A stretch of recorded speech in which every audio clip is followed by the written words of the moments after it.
Anyone who tells you don't have fear, I think are telling you lies. You have to have a certain amount of fear because I think it keeps you on your toes. Keeps you more aware. And you get a bit of an adrenaline rush. Even when you're going out during the night sort of thing, going out, you hear the bell, you're up. You don't know what you're going to, you know. It could be something simple, then again it could be something where life and death is involved. But I suppose I delivered a stillborn baby on the back of the ambulance one night. Very blew me away a bit, you know. I could taste it, like just give it mouth to mouth to the baby, and I could taste it for a while afterwards, you know.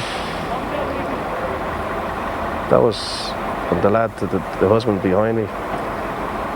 Is it a boy? Is it a girl? Like he was hoping it was going to be a boy, and it was a boy, but the boy was dead. Very distressing that was.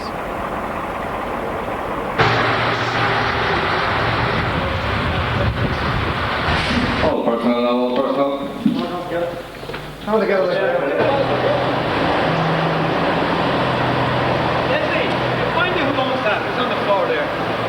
Sorry, please, thank you. I think these are German visitors.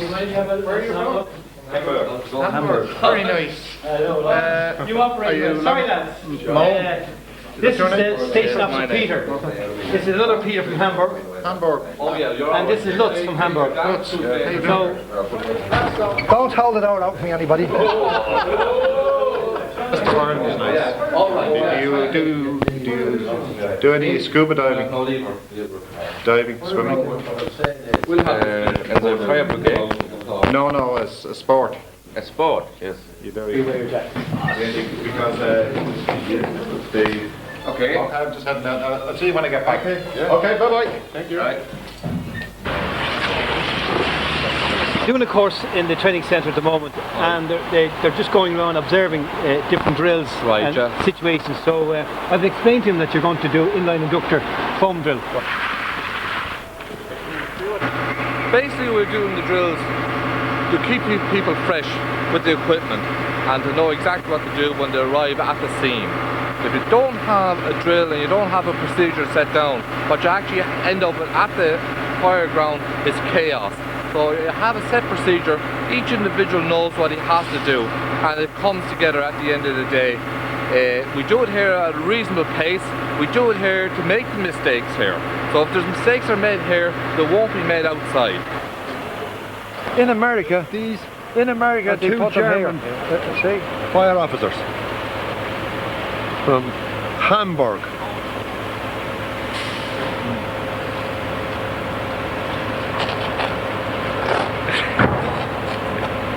I am talking to them. I am talking to them. He just asked them were they going to win the World Cup. And they said yes. And they said yes. I bought that torch.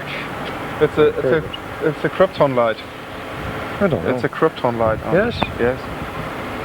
$27. Yeah. Very expensive.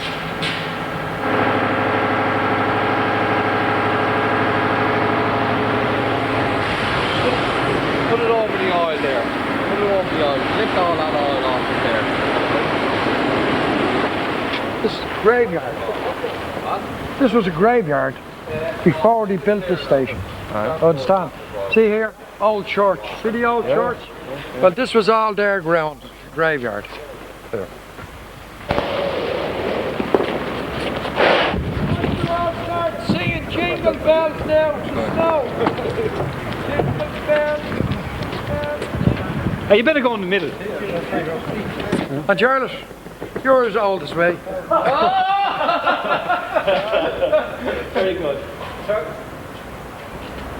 See the way she whipped around there. I'm fed up, my jaws are. Okay. My teeth nearly. Properly eat, please. Properly eat. That's it. Okay, lads, smile. Now he works. Thank you.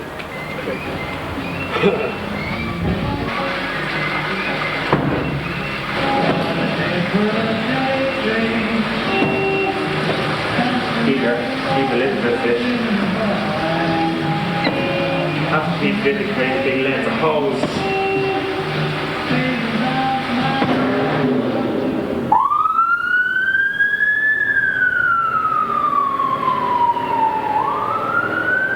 What are they pulling out of it? It's hard to see. I need big glasses. No, it's a body. There's another photograph of the body. Where? There, I have it here. Yeah. Where? The photograph there. Here. That's a handy one.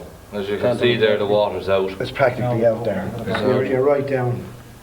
That actually looks like an elderly gentleman. The hardest part of the body in the lippy is if you have to use the grappling irons. It's 3 or 4 hooks on a rope. And a lot of us don't like using them because They can damage they could damage the body. Well, that's Like pulling it, yes. the body gets It doesn't caught look in the the body. If the body has been in the water for some period of time, the body starts breaking up and falling apart. Yeah. And you want to keep all the parts of the body together, or else there'll be trouble. The person that actually is going in, they're risking their life too. One of the problems is well, when you're taking people out of the liffey, they don't want to come out of it. That's the biggest problem. And they start holding on to the rounds and holding on to the strings, and you have that problem of taking their hands away from the strings, and they're grabbing onto everything as you're pulling them up.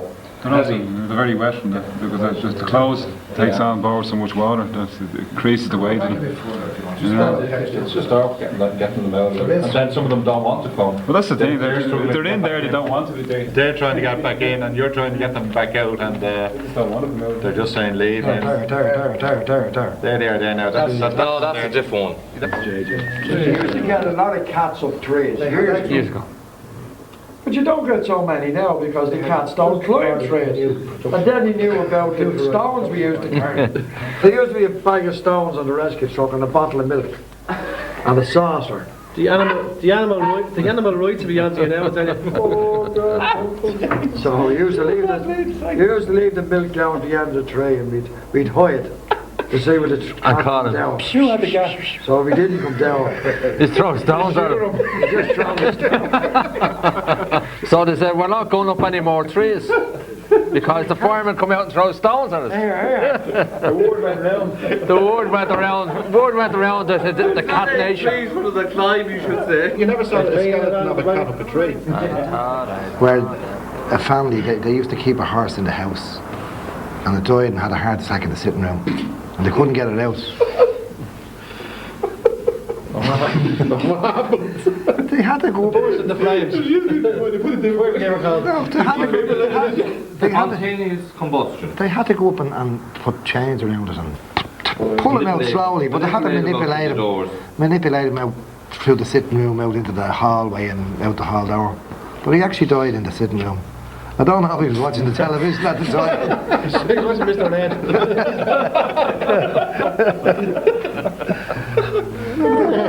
Don't say anything at all. If your budgie doesn't talk, Call the fire brigade. Call the fire brigade.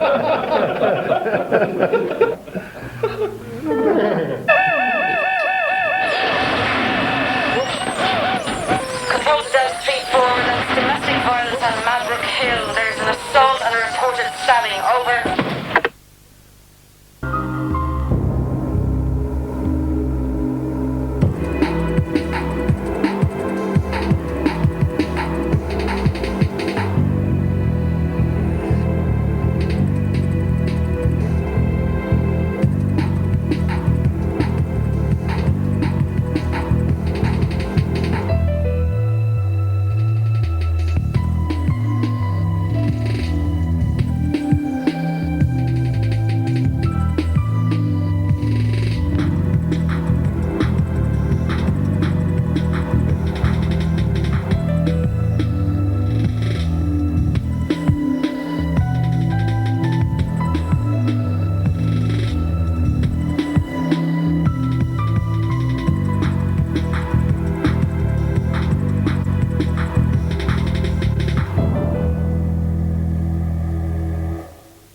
There's so much to feel good about in this job that it greatly outweighs the negative side of it. You know, dealing with death. There's I remember one case I did, an ambulance case myself, another lad. It was tragic because it involved a very old, very loving, from what I heard, married couple. A very proud couple. The sort of people who lived on the 3rd floor and wouldn't let you help up with the shop when they were that proud. The husband had died, whether from a fall, heart attack or what, I don't know, but he'd been dead quite a while when we arrived. And the old woman had been obviously talking to him at some stage. She had a coat over him, a chair beside his head, and she just went in and sat down in an armchair.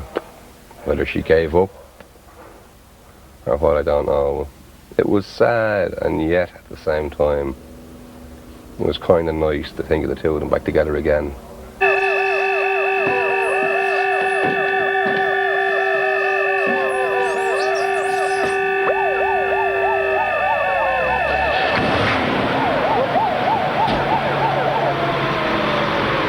All up, you got it.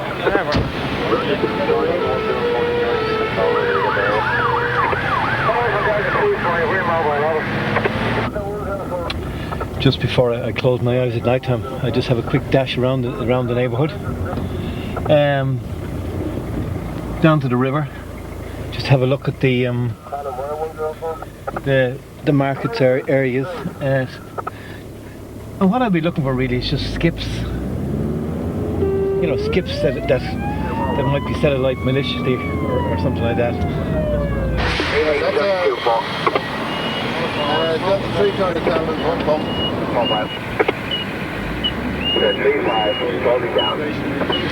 In one night I've put out 10 car fires in one night.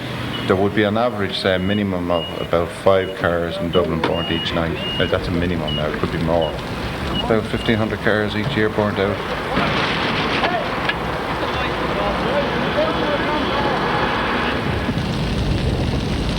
That's all right, Jerry. Looks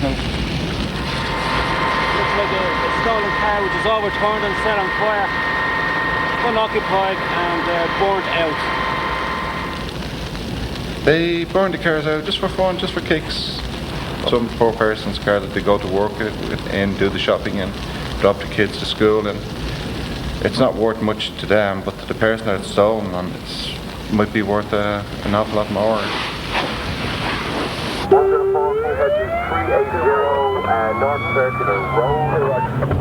Well, my brief is to look after my district, run the district, and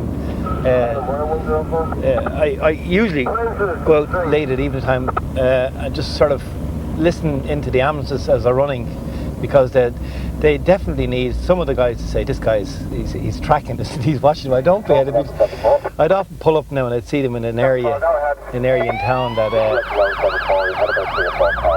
just to let them know I was local, that if they had a problem.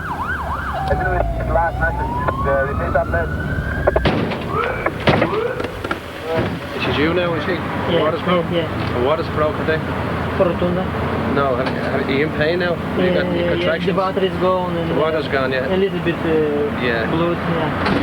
How many minutes in between the contractions? How many minutes in between pain? Oh, 2 hours. 1 hour, 2 hours. No, I'm talking about pain and then stops and then the pain again. 10 minutes. 2 minutes, 10 minutes? 10 minutes, 5 10 minutes. Okay, so.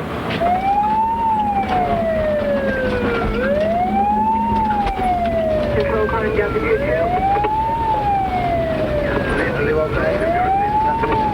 Are you getting a pain?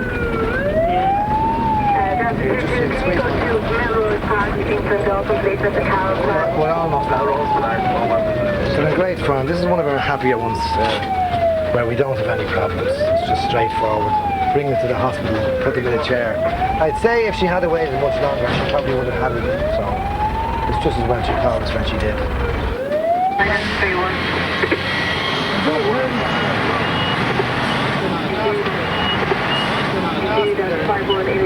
We have no phone number for that. Scotland's did some phenomenal amount there in one night lately. They did 20 or something in one night, yeah. The vigilantes were out burning all the druggies' cars or whatever. It wasn't even Halloween. It wasn't even Halloween.